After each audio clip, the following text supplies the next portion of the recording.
O'Sullivan was introduced by the Master of Ceremonies, John MacDonald, as the reigning and defending Premier League champion, which of course he is.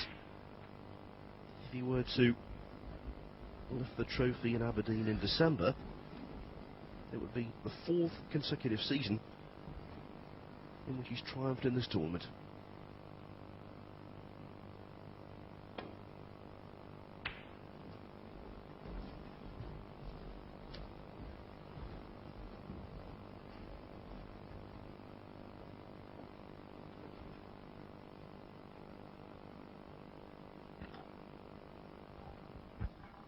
Detect Steve Davis going a little bit thin on top there, Phil. Just needs to grow a moustache now, it'd be perfect. Yes. We just need a few stones in a glass house and you could carry on, Willie.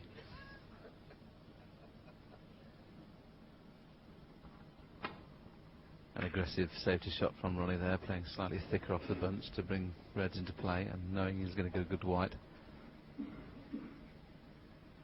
This is the kind of shots where you still have to be cueing very, very well to play this safety shot nice. This is the kind of line he'd like to play. He's playing actually the red to the right of the one I've got the line on. But I mean, that's one angle he could have got back into balk off it, but he's decided to play the pot, which in fairness was a little reckless to say the least.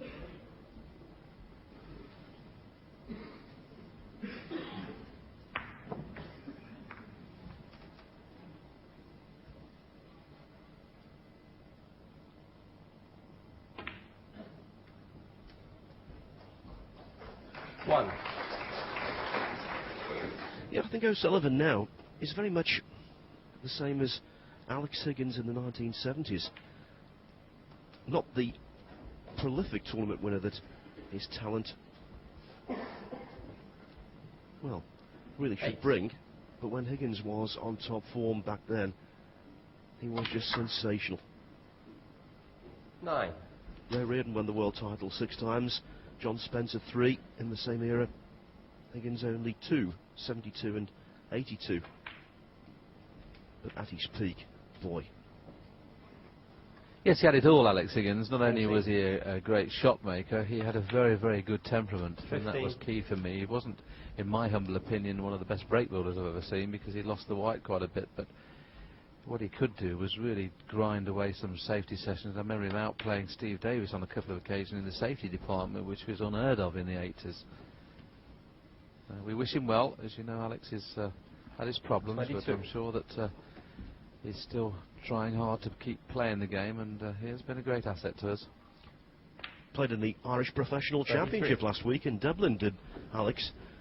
Beaten in the first round by Fergal O'Brien, but as usual, there was a very big crowd there to see him. The tournament, by the way, won by Ken Doherty, so congratulations. 30. Beat O'Brien in the final. I think it was by 31. 9 frames to 2.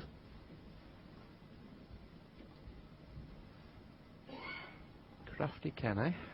Still backing away. You probably heard me say in commentary before that, not in commentary, that 38. he's one of those players, Ken, that is not the best in any department, but he's very, very good in every department, which makes him very, very difficult 39. to beat.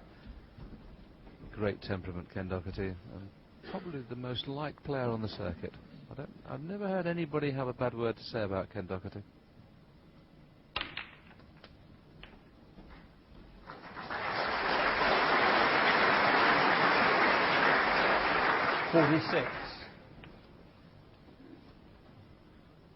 Very rare do you see back-to-back centres, but that positional shot Ronnie played there, using the pack to keep the white in play, 47. has given an opportunity to make back-to-back centres.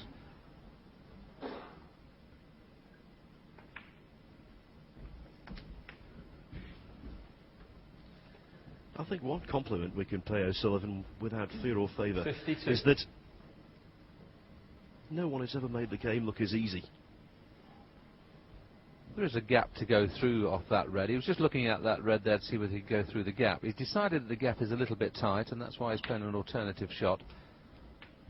That was 53. his initial choice.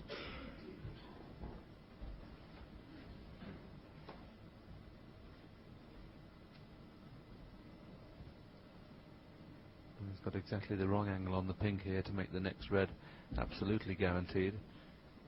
The blue would avail guaranteed position, playing the pink on and off the cushion. Could slightly misjudge the pace if he's not careful. So that's what I mean about the difficulty in getting the pace right. But when you're queuing like that, the pace is irrelevant. It was perfect. 59.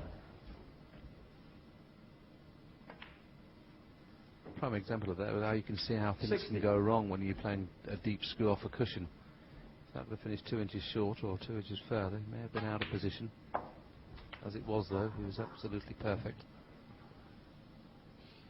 66. And in the space of just 4 minutes and 10 seconds, O'Sullivan's time at the table for this break. The frame is wrapped up. 74. We talked about the great Alex Higgins earlier, Phil. He was a very, very quick player, but I don't think he was anything like the speed of this young man. Not with just such accurate position. I mean, Higgins was 82. very, very quick and great, but now and again he lost position. This young man at speed 83. very rarely loses position.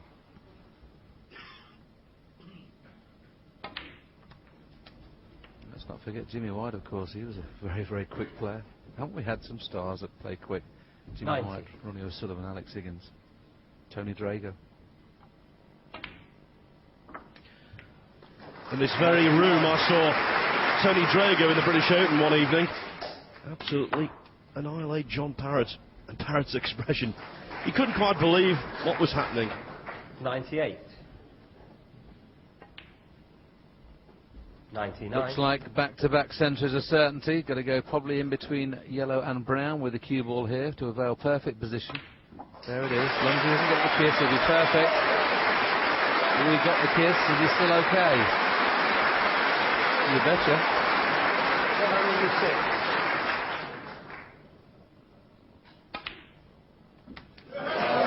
The green being there made that ball pocket a big pocket, but he didn't need it.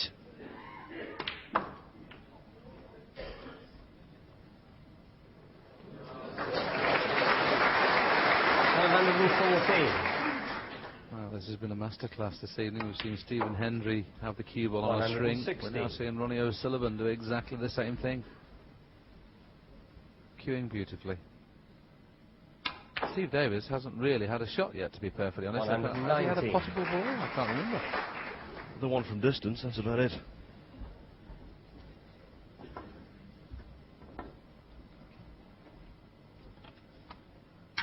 Broke down on 106.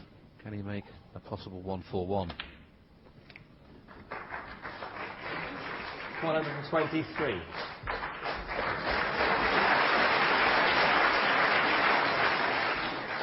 The crowd mesmerised. This has been a beautiful exhibition of snooker. 128. Slightly lost position here, though.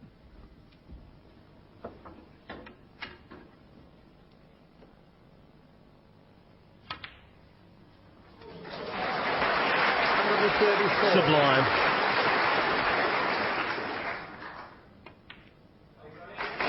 A 141 from O'Sullivan in Plymouth last week.